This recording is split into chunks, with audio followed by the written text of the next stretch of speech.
सर्वप्रथम स्वीकार, ना मुझ में बल है, ना साधन, ना शक्ति। और कलिकाल के जीव हैं, बहुत लंबी चौड़ी साधनाएं नहीं होती, बहुत लंबा चौड़ा तप नहीं होता। मन भटकता है हमारा, आंख खोलकर विचार नहीं आते, बंद करके ज्यादा आते हैं। जिंदगी भर ऐसे ऐसे ख्याल जो कभी कल्पना में भी नहीं होते। ऐसे ऐसे लोग हैं दिन रात साधना करते हैं, जीवन का अंतिम छोर आ गया, फिर भी प्रश्न यही है, मन नहीं सदता, मन नहीं कंट्रोल में होता, मन फिर भटकता। क्योंकि वल्लभाचार्य कहते हैं मन स्वभाव तो दुष्टा, मन का स्वभाव ऐसा है। जन्म जन्म बीत गए, अनंत जन्म बीत गए, इस मन को संसार की आदत है। आप कितना प्रयास कर लो, भगवान की ओर लगाने के लिए आपको प्रयास करना पड़ता है, और संसार की ओर लगाना नहीं पड़ता, अपने आप लग जाता है। ये फर्क है। प्रभु को लगाने के लिए माला भी करनी पड़ती है, व्रत भी करते हो। व्रत भी क्या करते हो महाराज आजकल तो?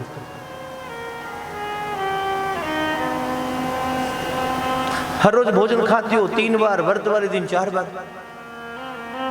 खूब खाते पीते हो। चिंता तो उस दिन भी भोजन की रहती है। फर्क इतना कि बाकी दिन अन्न नहीं खा रहे हो, उस दिन कुछ और खा रहे हो। सुरती तो भोजन में ही है। सुरती तो कहीं ना कहीं भोजन के अंदर ही लगी हुई है। और जब तक सुरती वहां तब तक कल्याण कैसे होगा? जबकि आपका व्रत तो, व्रत माने संकल्प, पहले समझ लो, व्रत का मतलब संकल्प। कभी कभी ये भी संकल्प करो ना कि आज के दिन प्रभु मुझे 24 घंटे हर क्षण आपका चिंतन करना। मैं आज इस व्रत ले रही हूं, व्रत मतलब संकल्प ले रही हूं, आज के दिन मुझे हर क्षण आपके साथ जुड़े रहना है। ये भी व्रत है। अच्छे से मिल लिया करो, कमी पेशी ना रहे कोई कथा में आने के बाद, है ना? कथा में आके किसी से मिलना नहीं, आराम से बैठ जाओ। श्री वृंदावन बिहारी लाल की जय। जय जय श्री राधे। संसार से मिलते मिलते तो जन्म जन्म बीत के मारा।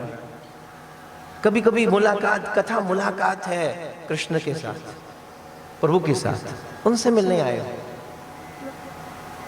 मन स्वभाव तो दुष्टा, मन का स्वभाव ऐसा है। कभी कभी व्रत करो, आज के दिन मुझे झूठ नहीं बोलना। कभी कभी संकल्प लो, आज के दिन मुझे किसी की निंदा नहीं करनी, मुझे किसी की चुगली नहीं करनी। आज के दिन मुझे केवल भगवत चर्चा करनी। आज के दिन मुझे केवल और केवल प्रभु के करीब बैठने का कोई साधन करना है। उपवास का अर्थ भी यही होता है कि कुछ ऐसा साधन जिससे हम भगवान के करीब वास करें, कुछ क्षण के लिए हम प्रभु को ध्यान लें। वरना मन कहाँ टिकता महाराज कलिकाल के अंदर। हर एक जन्म की आदत मन को। तभी कबीर रैदास कहते वाणी में, हम सर दीन दयाल न तुम सर, प्रभु मेरे जैसा दीन कोई नहीं। ये भक्ति का प्रताप है। भक्ति माने दैन्यता, झुके से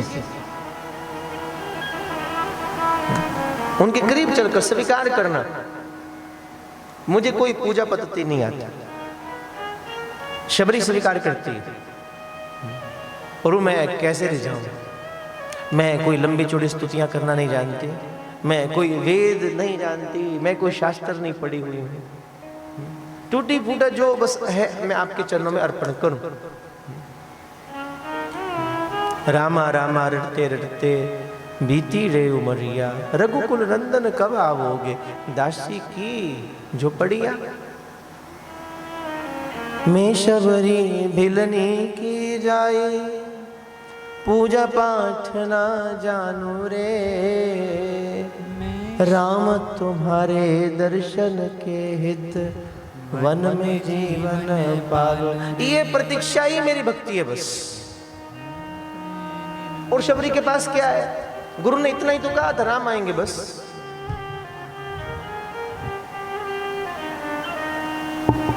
यहां बिठा लूंगा मैं अब। गुरु ने इतना तो कहा था, शबरी राम आएंगे। और जिस दिन ये कहा था तब शबरी 13 वर्ष की है। मत 13 वर्ष की। शबरी की भक्ति पर, शबरी की सेवा पर गुरु रीझ गए। अब क्या खबर गुरु किस पर रीझ जाए, और फिर जब दे तो फिर क्या दे, क्योंकि परमात्मा को देने की समर्थता गुरु में है, किसी और में नहीं। तभी तो सहजोबाई भी कहती है वाणी में, राम तजू पर गुरु ना भी सारू। मैं राम को छोड़ सकती हूँ, मैं भगवान को भूल सकती हूँ, पर गुरु को नहीं भूल सकती। आप कभी सहजो की वाणी पढ़ो, सहजो स्वयं कहती है, राम तजू गुरु ना भी सारू, और हरि के सन्मुख गुरु के सन्मुख हरि को ना निहारो। किस लिए? बोले भगवान ने क्या किया, भगवान ने तो मैं माया में डाला, और गुरु ही है जो माया से निकाल कर ले जाता है। इसलिए राम तजू गुरु ना बिसारो। कबीर भी तभी कह रहे हैं, गुरु गोविंद दो खड़े काके लागो पाए, बलिहारी गुरु आपनो जिन गोविंद देव बताए। वो क्यों सिलेक्शन कर रहे हैं? कबीर के सामने दुविधा है कि राम भी खड़े हैं और गुरु भी खड़े हैं। कबीर के अपने गुरु भी खड़े हैं रामानंद, और साथ में भगवान भी खड़े हैं। अब दुविधा में क्या करूं? ये दोनों इकट्ठे आ गए, एक एक आते मैं प्रणाम करता। अब दोनों इकट्ठे सामने खड़े हैं, अब भगवान भी खड़ा और गुरु भी खड़े हैं। अब कबीर सोचे मैं प्रथम किसकी ओर जाऊं, तो कबीर ने चुना राम, भगवान। मैं भगवान को प्रणाम करूं। झुकने लगे, राम क्या करता है ये जो मुझे लेकर आया? हाँ सही, इधर आगे कदम बढ़ाई के सर को लिया झुकाए, बलिहारी गुरु आपनो जिन गोविंद दयो बताए। प्रथम प्रणाम गुरु को, सदगुरु को किया कि गुरु है तो फिर वो राम। इसलिए मैंने पहले कहा, भारत की परंपरा सदगुरु की परंपरा है। यहाँ गुरु के माध्यम से ग्रंथ प्रकट होता है, यहाँ गुरु के माध्यम से ये विलक्षण भक्ति प्रकट होती है। मैंने गुरु कृपा के हरि नहीं मिलते महाराज, गुरु कृपा करे तो कुछ बात बने। इसलिए गुरु चुनता है, गुरु अधिकार देता है, और फिर हाथ पकड़ कर ले चलता है वहां तक। इसलिए हमारे यहाँ गाते हैं, दुआवा रल करो सहियो किते मुर्शिद ना रुस जाए। दुआवा रल करो सहियो किते मुर्शिद ना रुस जावे। दुआवा रल करो सहियो, मुर्शिद माने सदगुरु, मुर्शिद ना रुस जावे। किस लिए? कबीर कहते, कबीरा वे नर अंधे हैं, गुरु हरि जाने और। हरि रूठे गुरु ठोर है, और गुरु रूठे नहीं ठोर। अगर हरि रूठ भी जाए तो क्या फर्क पड़ता है, गुरु है ना। फर्क तब पड़ता है जब गुरु रूठ जाए। हरि तुमने देखा नहीं, गुरु तुमसे मनाया नहीं गया। मैंने परसों भी कहा था, तस्वीर की पूजा करनी बड़ी आसान होती है, पर गुरु सच में सामने हो तो फिर मुश्किल होती है, फिर मुश्किल है। तस्वीर नहीं कहेगी, तुम कुछ भी चढ़ा दो, क्या फर्क पड़ता है? तुम जो भी लाए बना बनू के दे दो, क्या फर्क पड़ता है? पर सच में सन्मुख है तो फिर फर्क है। इसलिए गुरु की दोस्ती खतरनाक है, बड़ी खतरनाक। दुआवा रल करो सहियो किते मुर्शिद ना रुस जावे। दुआवा रल करो सहियो किते मुर्शिद ना रुस जावे। दुआवा रल करो सहियो किते सतगुरु ना रुस जावे। दुआवा रल करो सहियो किते सद्गुरु ना ਜਿਨ੍ਹਾਂ ਦੇ ਸਤਿਗੁਰੂ ਰੁੱਸ ਜਾਂਦੇ, ਜਿਨ੍ਹਾਂ ਦੇ ਸਤਿਗੁਰੂ ਰੁੱਸ ਜਾਂਦੇ, ਉਹ ਜਿਉਂਦੇ ਜੀ ਮਰੇ ਰਹਿੰਦੇ। ਜਿਨ੍ਹਾਂ ਦੇ ਸਤਿਗੁਰੂ ਰੁੱਸ ਜਾਂਦੇ, ਉਹ ਜਿਉਂਦੇ ਜੀ ਮਰੇ ਰਹਿੰਦੇ। ਮੈਂ ਸਤਿਗੁਰੂਆਂ ਦੇ ਲੜ ਲੱਗੀਆਂ, ਮੇਰੇ ਤੋਂ ਗਮ ਪਰੇ ਰਹਿੰਦੇ। ਮੈਂ ਸਤਿਗੁਰੂਆਂ ਦੇ ਲੜ ਲੱਗੀਆਂ, ਮੇਰੇ ਤੋਂ ਗਮ ਪਰੇ ਰਹਿੰਦੇ। ਮੈਂ ਸਤਿਗੁਰੂਆਂ ਦੇ ਲੜ ਲੱਗੀਆਂ, ਮੇਰੇ ਤੋਂ ਗਮ ਪਰੇ ਰਹਿੰਦੇ। ਮੈਂ ਸਤਿਗੁਰੂਆਂ ਦੇ ਲੜ ਲੱਗੀਆਂ, ਮੇਰੇ ਤੋਂ ਗਮ ਪਰੇ ਰਹਿੰਦੇ।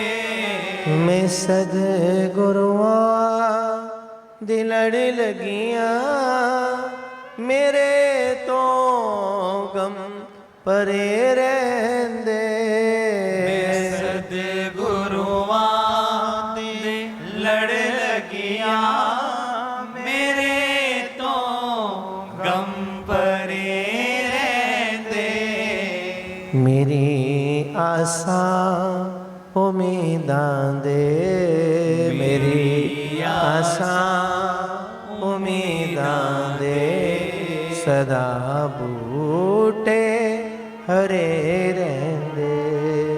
ਮੇਰੀ ਆਸਾਂ ਉਮੀਦਾਂ ਦੇ ਸਦਾ ਬੂਟੇ ਹਰੇ ਰਹਿੰਦੇ। ਕਦੇ ਵੀ ਲੋੜ ਨਹੀਂ ਪੈਂਦੀ ਮੈਨੂੰ ਦਰ ਦਰ ਤੋਂ ਮੰਗਣੇ ਦੀ। ਕਦੇ ਵੀ ਲੋੜ ਨਹੀਂ ਪੈਂਦੀ ਮੈਨੂੰ ਦਰ ਦਰ ਤੋਂ ਮੰਗਣੇ ਦੀ। ਕਦੇ ਵੀ ਲੋੜ ਨਹੀਂ ਪੈਂਦੀ ਮੈਨੂੰ ਦਰ ਦਰ ਤੋਂ ਮੰਗਣੇ ਦੀ। ਕਦੇ ਵੀ ਲੋੜ ਨਹੀਂ ਪੈਂਦੀ ਮੈਨੂੰ ਦਰ ਦਰ ਤੋਂ ਮੰਗਣੇ ਦੀ।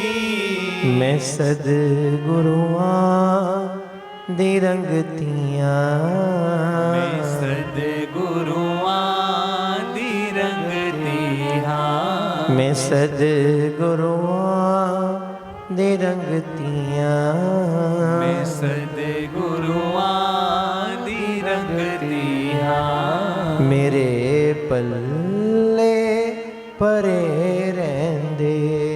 ਮੈਂ ਸਤਿਗੁਰੂਆਂ ਦੇ ਲੜ ਲੱਗੀਆਂ, ਮੇਰੇ ਤੋਂ ਗਮ ਪਰੇ ਰਹਿੰਦੇ। ਮੈਂ ਸਤਿਗੁਰੂਆਂ ਦੇ ਲੜ ਲੱਗੀਆਂ, ਮੇਰੇ ਤੋਂ ਗਮ ਪਰੇ ਰਹਿੰਦੇ। ਸਤਿਗੁਰੂਆਂ ਦੇ ਲੜ ਲੱਗੀਆਂ, ਮੇਰੇ ਤੋਂ ਗਮ ਪਰੇ ਰਹਿੰਦੇ।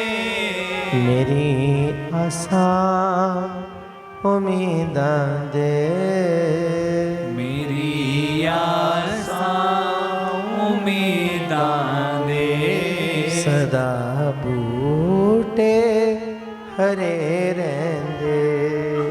ਮੇਰੀ ਆਸਾਂ ਉਮੀਦਾਂ ਦੇ ਸਦਾ ਬੂਟੇ ਹਰੇ ਰਹਿੰਦੇ।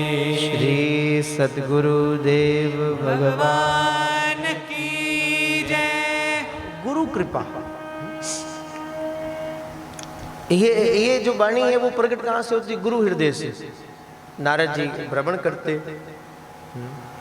तीर्थ भ्रमण करने के बाद भी जो देखा, सत्यम न अस्ति, तपः शौचम, दया दानम न विद्यते। आप विचार करो 5000 साल पहले नारद जी ने ऐसा क्या देख लिया कि इतना मन दुखी हो रहा है, और आज की स्थिति कैसी है? तीर्थ की महिमा लुप्त हो जाती है महाराज। इसलिए कथा सावधान कर रही है, तीर्थ जाओ तो फिर वहां से कुछ लेकर आओ।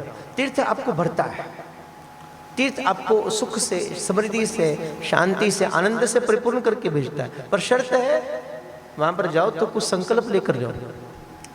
हमारे यहाँ तो स्पष्ट रूप में कहा गया कि एक गृहस्थी को भी साल का 1 महीना तीर्थ में रहना चाहिए, कम से कम 1 महीना तीर्थ में रुकना चाहिए, साधना करनी चाहिए, तब करना चाहिए। अन्यथा कभी कभी 1 महीना ना सही, 3-4 महीने के बाद जाओ, आसपास कोई तीर्थ है वहां पर जाओ, दूर दराज कोई तीर्थ है वहां जाओ, वहां का दर्शन करके आओ। आजकल लोग जाते भी है, सुविधाएं बहुत है आजकल तो, है ना, बड़े आराम से आप जा सकते हैं। सबसे नियर बाय आपके कुरुक्षेत्र, आप तीर्थ में बैठे हैं, वहां का दर्शन करो। कहीं और नहीं तो श्री सेवा कुंज में आओ, ब्रह्म सरोवर का दर्शन करो, थोड़ी देर बैठो, साधना करो, तप करो। हरिद्वार जाओ तो गंगा जी का सेवन करो। करना कुछ नहीं, कुछ समय निकाल कर गंगा जी के तट पर बैठ जाओ बस। भले कुछ भजन भी मत करो, कोई मंत्र भी नहीं जपना, केवल कल कल बहती गंगा जी की लहरों का दर्शन करो बस, बहुत है। लहर आ रही है, लहर जा रही है, थोड़ा देखो, आप महसूस करेंगे 5 मिनट 10 मिनट बाद एक सुखद एहसास आपके चित्त को घेरेगा। ये प्रकृति आपको सुख देती है, ये पेड़ पौधे पुष्प सब आपको सुख देते हैं, ये सब आपको सपोर्ट करते हैं। आकाश, धरती, ये चलती पवन, ये कल कल बहती लहरें, ये सूर्य की पहली किरण जो इतनी दूर से चलकर आप तक पहुंचती है, 3 लाख किलोमीटर की दूरी तय करके आपको प्रकाशित कर रही है, आपके जीवन की तमस को ध्वस्त करके आपके चित्त को भक्ति से, ज्ञान से, प्रकाश से परिपूर्ण कर रही है। उसको नमन करो। हमारे यहाँ कहा गया सुबह उठो पहले प्रणाम करो, सूर्य को नमस्कार करो। कितने लोग करते हो?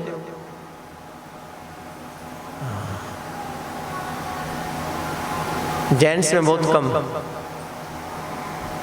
नहीं, सबसे पहले उठो, सूर्य के उगने से पहले, उनके प्रादुर्भाव से पहले उठो तो सबसे बढ़िया, उठ के प्रणाम करो। हमारे यहाँ तो अर्घ का है, अर्घ दो सूर्य भगवान को, कम से कम प्रणाम तो करो। जब आप सूर्य को नमस्कार करते हो तो अकेले सूर्य को नमस्कार नहीं है, ये भी ध्यान रखना। इस धरती पर जो भी आए, राम कृष्ण 10 गुरु साहबान, कोई ऋषि मनीषी, कोई पीर पैगंबर, ओलिया मोलिया, जो भी इस धरती पर आए, जिसने किसी रूप में साधना की, तप किया, बड़े बड़े सिद्ध योगी जन इस धरती पर बैठकर जो तप करके भगवान को रिझा कर गए, पाकर गए, भले वो अवतारी पुरुष हो, युग पुरुष हो, महापुरुष हो, कोई महात्मा हो, कोई दिव्य आत्मा हो, उन सब का प्रमाण सूर्य है। उन सबको ही सूर्य ने देखा। और जैसे आप सुबह उठकर सबसे पहले सूर्य को नमस्कार कर रहे हैं, क्योंकि हम वो लोग हैं जो प्रकाश को नमन करते हैं, हम प्रकाश को प्रणाम करने वाले जन हैं। तो आपने एक सूर्य को नमस्कार नहीं किया। जब आप झुक रहे हैं, आप सूर्य के सामने चलकर नतमस्तक हो रहे हैं, तब आपने राम को भी नमस्कार किया, आपने कृष्ण को भी नमन किया, आपने गुरु नानक साहब को भी नमन किया, आपने गुरु गोविंद सिंह को भी नमन किया, आपने कितने कितने दिव्य आत्माओं को, युग पुरुषों को, मीरा को, तुकाराम को, नामदेव को, ज्ञानेश्वर को, निवृत्तिनाथ को, दिग्गज दिग्गज महर्षि मनीषी तपस्वी, सबको आपने नमन किया। कब? जब आपने केवल सूर्य को नमस्कार किया।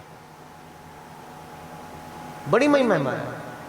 फिर हम प्रार्थना कर रहे हैं, हे देव आप ऐसी कृपा करें जैसे आपके प्रादुर्भाव होते ही सकल विश्व का अंधकार खाक हो जाता है, इसी प्रकार मेरे जीवन में अगर किसी प्रकार का अज्ञानता का अंधकार है, दुखों का अंधकार है, विक्षिप्तों का अंधकार है, तो आप ऐसी कृपा करें, आपके प्रकाशित होते ही मेरे जीवन के दुख, दुविधाएं, विपत्तियां, विक्षेपताएं, अज्ञानता रूपी अंधकार भी ध्वस्त हो जाए और मेरे जीवन में, मेरे हृदय में भक्ति का प्रकाश हो, प्रेम का प्रकाश हो, ज्ञान का प्रकाश।